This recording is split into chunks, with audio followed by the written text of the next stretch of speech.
This is the story about how I thought I was taken, but instead something else came out. Huh? I posted this story before on TikTok, but TikTok, of course, does not want me to shine. It was in July of 2020. I was giving birth to my second son. I was induced on the 29th using Cytotech. Cytotech was successful. I began to dilate.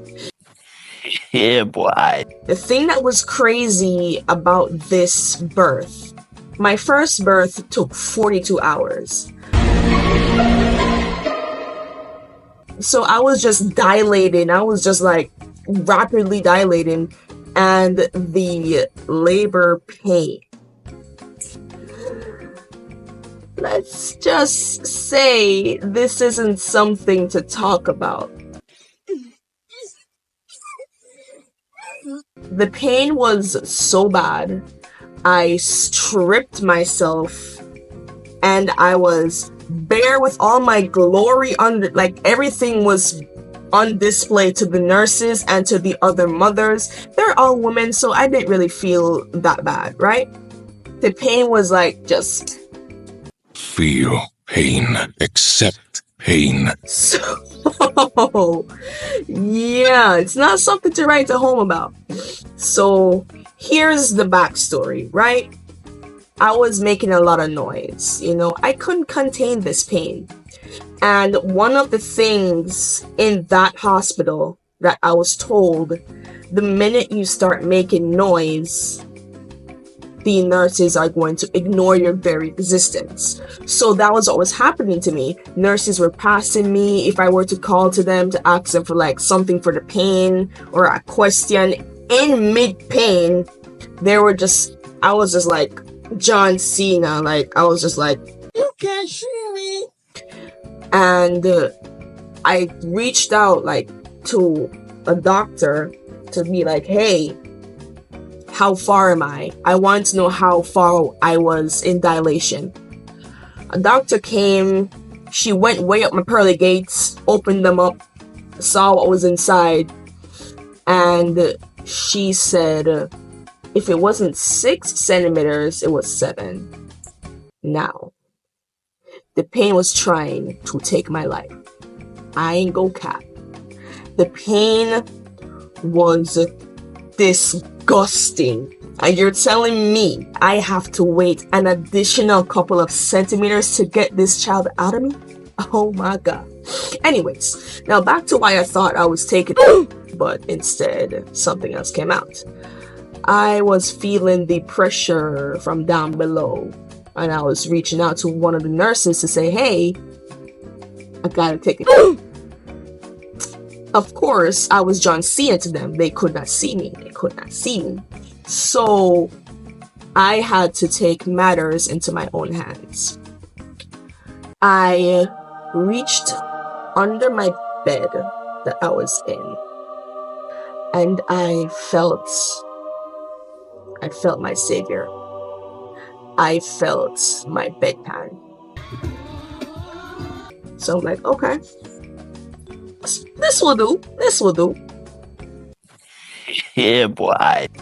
I took my dear time and I started to push. I'm feeling something coming down. I'm like, yep, it's coming out. Get out. It was not what I thought it would have been.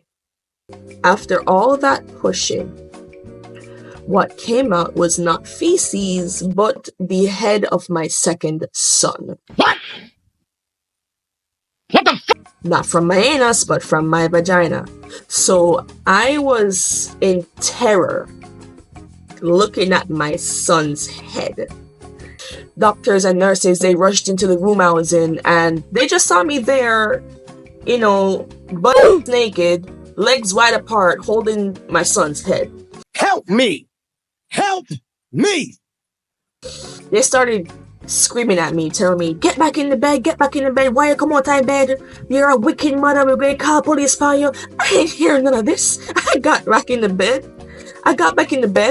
and the only person that doctor was so sweet. She came to me and she's like, you're gonna have to push without the contractions. So I'm like, okay, bet. I pushed. Almighty push. Through all that, I gave birth to my son. At 8 pounds, he wasted no time attacking my chest. He wanted that milk. Now, here is my gift to myself, because of course you can't walk away from that without doing something to yourself, right? I attempted to split myself in two. What did he say? I got a grade 3C laceration. I almost tore through my perineum. My crack and my crack almost became one. Damn! It was just like by a hairline. You know, if I had done more damage, down there would have been just like a big. I'm not gonna talk about it anymore. So I had to go under knife. I had to go into the surgery room to be stitched up. When I got onto the ward, I was the talk of the ward. Every time the nurses were doing their, turnovers, they're like, this is the girl who split her open, But yeah, my son is now 4 years old. It does nothing but raises my blood pressure daily. So that's the story.